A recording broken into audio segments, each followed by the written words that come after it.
Through the Desert by Henryk Sienkiewicz. If you want more audiobooks like this, click support under the video and get early access to all episodes. Chapter 2. Nell, do you know, said Staś Tarkowski to his friend, an English girl, that yesterday the Sabtis policemen arrested the wife and children of Overseer Smain, the same Fatima who often visited our father's offices?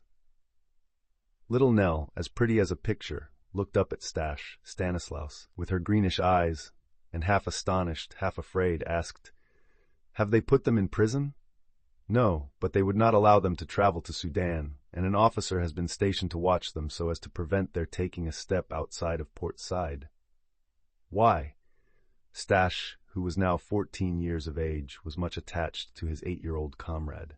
He regarded her merely as a child, and assuming a very superior air, answered, "When you are as old as I am, you will know everything, what is taking place on the canal from Port Said to Suez, and all over Egypt." "Have you heard anything about the Mahdi? I've heard that he is ugly and naughty." The boy smiled condescendingly. "I don't know whether he is ugly or not. The Sudanese think he is handsome, but to call a man who has killed so many people naughty, that is a word only a little girl with short dresses reaching down to her knees would use. Papa told me so, and Papa knows best. He used that word in speaking to you because you would not have understood anything else. He would not have used it in speaking to me. The Mahdi is worse than 100 crocodiles.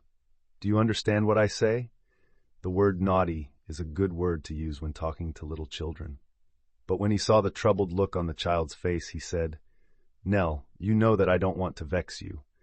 The time is coming when you will be 14, too." "Yes," she answered with an anxious expression. "What if the Mahdi should take Port Said and eat me?" "The Mahdi is not a cannibal, and therefore does not eat people. He murders them instead.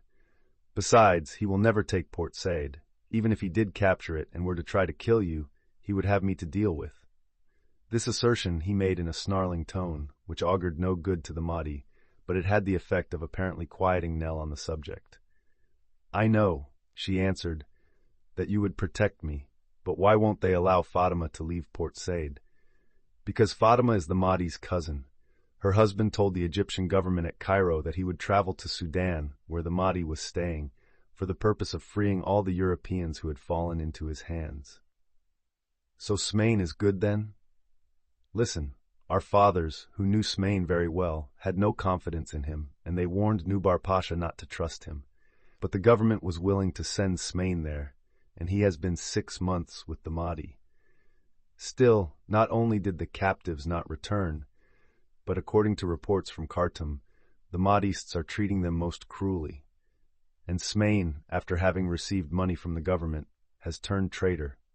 He commanded the artillery of the Mahdi in the dreadful battle in which General Hicks fell, and he taught the Mahdists to use cannon, of which these savages knew nothing before. But Smain is now making every effort to get his wife and children out of Egypt. Fatima, who knew beforehand what Smain was trying to do, is said to have attempted to leave Port Said secretly, and that is why the government has imprisoned her and her children." "What does the government want with Fatima and her children?" "The government intends to say to the Mahdi, 'If you return those of our people you have taken prisoners, we will give up Fatima.'" After this they stopped talking, for birds flying in the direction from Ektam Farag toward Lake Menzala attracted Stash's attention. They flew rather low down in the clear air, and many pelicans could be seen stretching out their necks and slowly flapping their tremendous wings. Stash imitated their flight by raising his head very high, running along the dam and waving his outstretched arms. "Look, the flamingos also are flying!" Nell suddenly exclaimed. Stash stopped a moment, for just behind the pelicans, but hovering a little higher in the air, might be seen 2 large objects, like red and rose-colored flowers. "Toward evening they fly to their home on the small island," said the boy. "Oh, if I only had a gun!" "Why do you want to shoot them?" "Women never understand such things, but let us go on. Perhaps we shall see some more of them." With those words he took the little girl by the hand, and they went along the first canal path behind Port Said, followed by Dinah, a negress, who was formerly little Nell's nurse. They went along the embankment that confines the waters of Lake Menzala, through which a pilot had just taken an English steamer. Illustration: the sun soon set below the lake, whose salt water began to glimmer like gold. Evening was approaching. The sun was still rather high, but it soon set below the lake, whose salt water began to glimmer like gold and assume the shimmering hues of a peacock's plume. On the Arabian shore, as far as eye could see, stretched the gloomy, menacing, dead desert. Between the glassy and motionless sky and the shoreless, furrowed stretch of sand, there was not a sign of any living creature. While the canal presented a scene of great commercial activity, boats gliding past, steamers whistling, and over the surface of Lake Menzala, flocks of seagulls and wild ducks glistening in the moonlight, on the Arabian shore it was as desolate as a city of the dead. But the lower the sun sank, the redder the west became. Even the sand dunes were tinted with lilac color, resembling the heather found in the autumn woods of Poland. Walking toward the landing, the children saw several more flamingos, and their eyes fairly danced with joy. Then Dina said that Nell must go home. In Egypt, the days, which even in winter are very warm, are followed by cold nights, and as Nell's health required great care, Mr. Rawlison, her father, did not allow the child to remain near the water after sundown, so they returned to the Rawlison villa at the extreme end of the town near the canal. Mr. Tarkowski, the father of Staś, had been invited to dine. He came in soon after, and then the whole company, including the French woman, Mrs. Olivier, Nell's governess, sat down to dinner. Mr. Rawlison, a director of the Suez Canal Company, and Vladislav Tarkowski, chief engineer of the same company, had been very intimate for many years. Both were widowers. Mrs. Tarkowski, a French lady, had died giving birth to Staś 13 years before. Nell's mother had died of consumption in Helouan when her little girl was 3 years old. The two widowers lived close by each other, and their business in Port Said brought them in daily contact. Their mutual sorrows also cemented their old friendship. Mr. Rawlison loved Staś as though he had been his own son, and Mr. Tarkowski would have gone through fire and water for little Nell. After their day's work was done, their greatest pleasure was to talk about the education and the future of their children. While they were conversing thus, Mr. Rawlison would praise the capability, energy, and precocity of Staś, and Mr. Tarkowski express himself enthusiastically about Nell's charm and her little angel face. Both were correct in their views. Staś was somewhat conceited and boastful, but quick in his studies, and the teachers of the English school in Port Said prophesied a great future for him. He had inherited aptitude and courage from his father, for Mr. Tarkowski possessed these qualities in a marked degree, and to them he owed his present high position. He had taken an active part in the Polish Revolution for 11 months, then, being wounded and taken prisoner, he was banished to Siberia, from which he escaped and fled to a foreign country. Before joining the insurrectionists, he was graduated as an engineer. A year after his escape, he spent all his time studying hydraulics. Then he obtained a position on the canal, and after several years, when his thorough knowledge, energy, and industry had become known, he was promoted to the position of chief engineer. Staś was born at Port Said on the banks of the canal, was brought up there, and had now attained his 14th year. For this reason, the engineers and his father's colleague called him the child of the desert. Later, in his school life, at vacation time, he often accompanied his father and Mr. Rawlison when they went on short business trips from Port Said to Suez, which they were obliged to do in order to superintend the workmen on the dam and to direct the excavation of the canal bed. He knew all the engineers and the custom house officers, as well as the workmen, the Arabs, and the Negroes.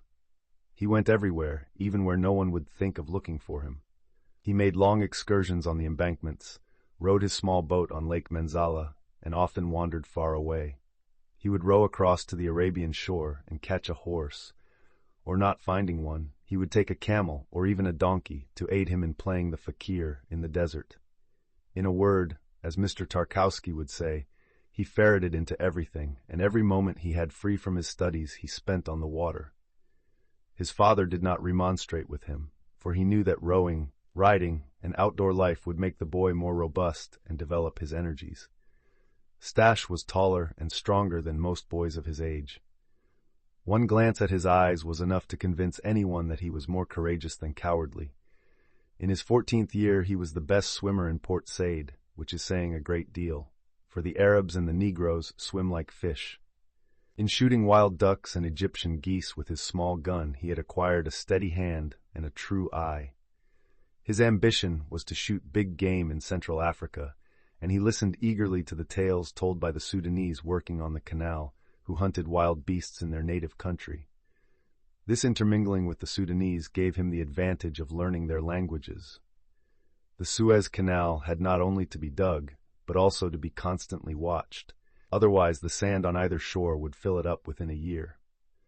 Lesseps' great work demands continual vigilance and care, and therefore powerful machines and thousands of men under the supervision of skillful engineers are still laboring daily, deepening its bed. In excavating the canal, 25,000 workmen were employed, but now that it is completed and machinery is so much improved, fewer men are necessary. There are, however, a considerable number still employed, chiefly natives, including Nubians, Sudanese, Somalis, and Negroes of different tribes living on the White and Blue Nile, over whom the Egyptian government had ruled before the revolt of the Mahdi. Staś lived on friendly terms with all of them, and as is usually the case with the Poles, he had a great gift for languages. Thus he had picked up many of their dialects without knowing when and where. Born in Egypt, he spoke Arabian like an Arab. From the natives of Zanzibar, who served as firemen on the engines, he had learned the language which is spoken throughout the greater part of Africa, the Kiswahili dialect, and he could make himself understood by the Negroes of the Dinka and Shilluk tribes, who inhabit the upper half of Fashoda on the Nile. He also spoke English, French, and Polish fluently. His father, an ardent patriot, had taken great care that his boy should be familiar with his own tongue. Staś also considered this the most beautiful of all languages, and he was successful in teaching it to little Nell. But he was never able to make her pronounce his name correctly. She would always say Stes instead of Staś, and this often caused a misunderstanding, which only lasted until the little girl's eyes filled with tears. Then Stes would ask her forgiveness, and was usually very angry with himself. But he had a disagreeable habit of referring disdainfully to her 8 years, and of contrasting his age and experience with her youth. He asserted that a boy who had completed his 13th year, even if he were not entirely grown up, was at least no longer a child, that he was capable of accomplishing all kinds of heroic exploits, especially if he had Polish and French blood in his veins, and that he ardently wished for an opportunity to do such deeds, especially in Nell's defense. Both children imagined all sorts of dangers, and Staś always knew how to meet her difficulties. For instance, what he would do were a crocodile a dozen yards long, or a scorpion as large as a dog, to creep into the house through the window. Neither of them had the least idea that the terrible reality was soon to exceed their most fantastic conjectures. Remember to subscribe.